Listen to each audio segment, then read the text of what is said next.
Rasulullah SAW satu ketika dahulu pernah bersabda, doa seseorang Muslim untuk saudaranya tanpa pengetahuannya adalah mustajab. Ini perkataan Rasulullah. Bila Nabi sebut, da'watul mar'il muslimi li akhihi bi dhahril ghaibi mustajabatun.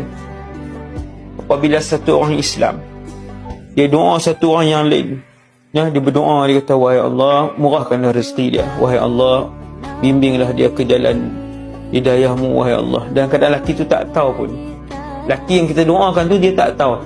Yang tu sangat tajam. Betul tuan-tuan, sangat tajam.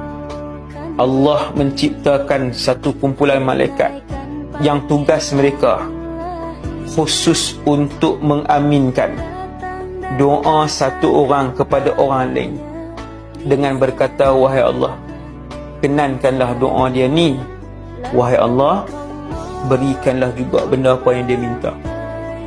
Itu rahsia. Jadi para ulama kata permintaan itu adalah permintaan yang mustajab. Amin daripada malaikat itu adalah amin yang sangat mustajab, kerana malaikat tidak ditolak doa mereka. Mereka adalah makhluk yang tidak pernah melakukan dosa kepada Allah Jalla Jalaluhu. La ilaha illallah.